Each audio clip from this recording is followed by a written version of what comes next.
Hello and welcome to PUAR Academy, Statistical Quality Control SQC, and we are discussing the control charts for attributes. We have already discussed about P chart. Now it is turn of NP chart.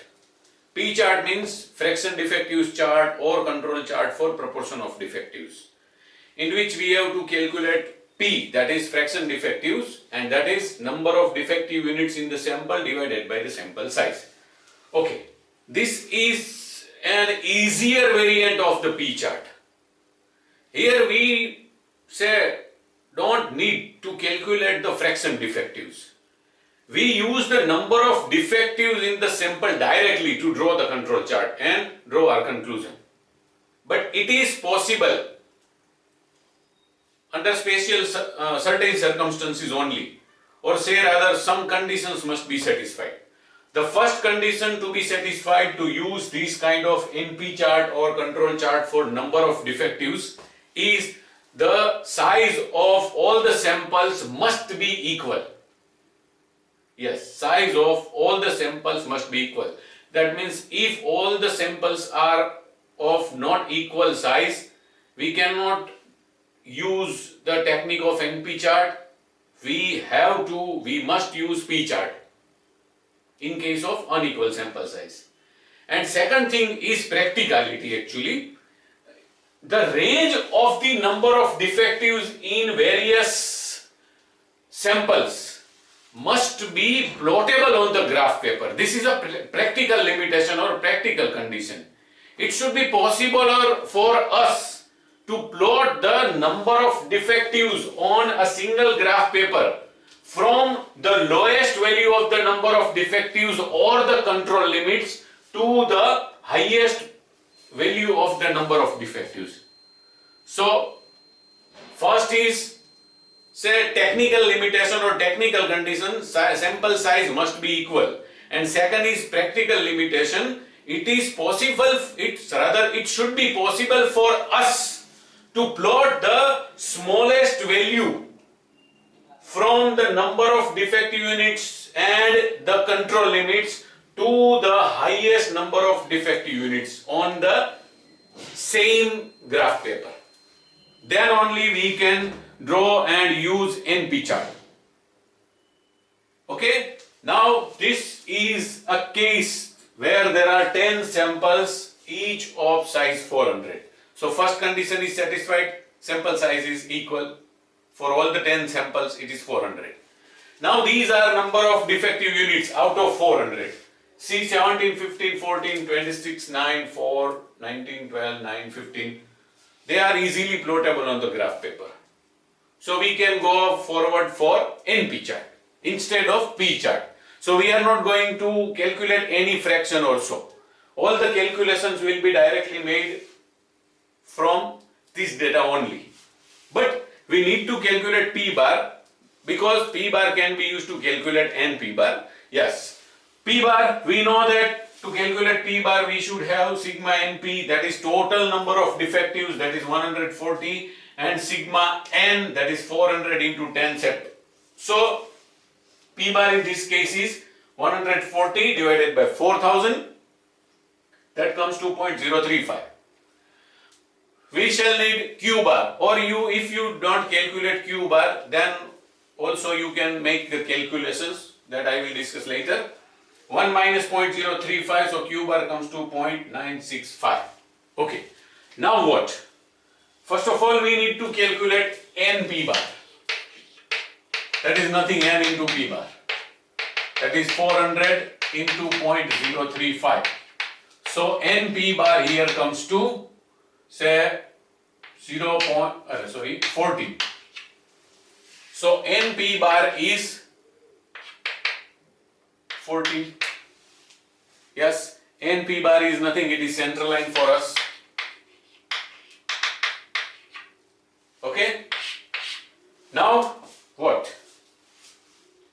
Upper control limit as well as lower control limit. Upper control limit, what is the formula? Somewhat easier formula. Please write the full title upper control limit, then only use short form. Upper control limit for NP chart is NP bar plus 3 into under root NP bar Q bar.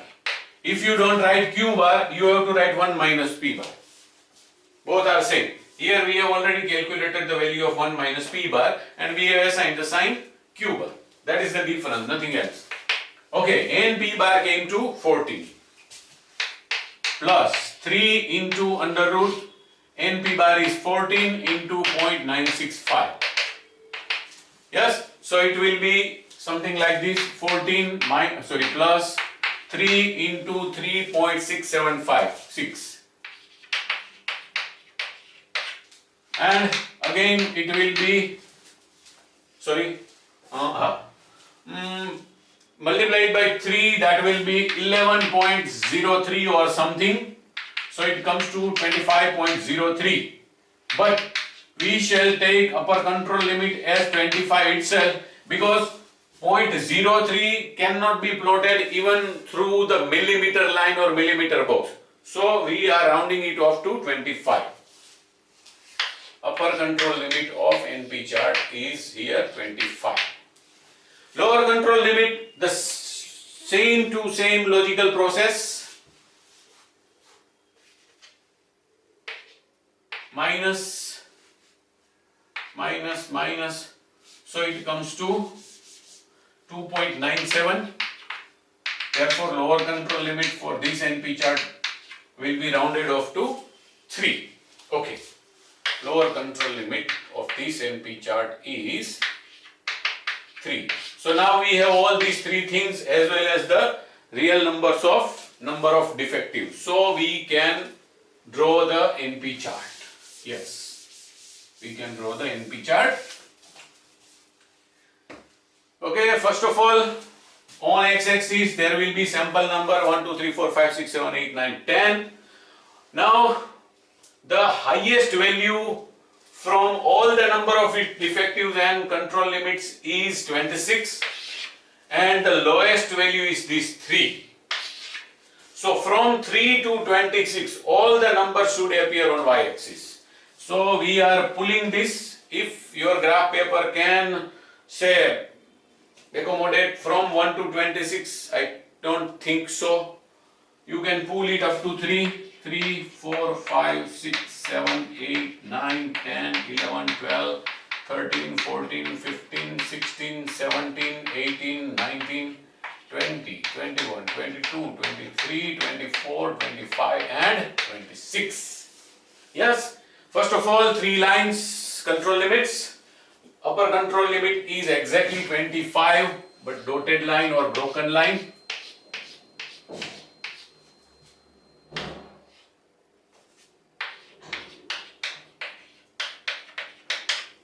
Central line 14, that is continuous line always.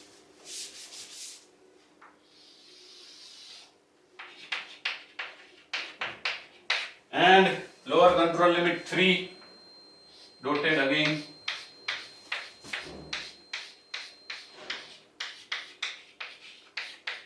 Okay, now just plotting, as we had already done in case of mean chart, range chart and p-chart.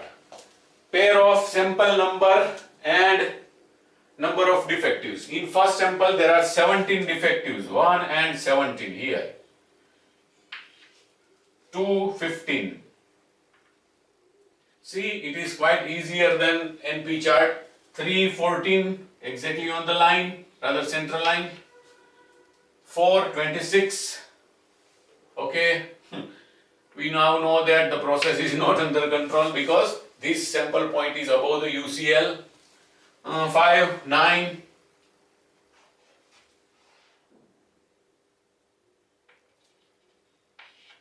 6, 4. 7, 19. 7 and 19 somewhere here. 8, 12. 8 and 12 here. 9 and 9. 9 and 9 here. and in case of 10 it is 15 here. See, except this, all other sample points are within the upper control limit and lower control limit, but there is no, say, liberal, yes, most popular word in today's scenario, liberal, please, no other comments. We have to be stringent, we have to be conservative. Yes, it is good to be a conservative because morals and, say, cultures are always kept alive by conservatives only. Yeah. So being conservative, we observe that 1 out of 10 sample points is above the upper control limit. So we conclude that the process is not under control.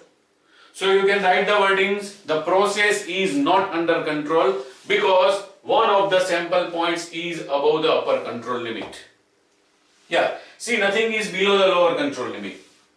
It is not necessary, at least one point should be UCL, above UCL, and one should be above LCL. No, only one, either above the UCL or below the LCL. We have to conclude that the process is not under control.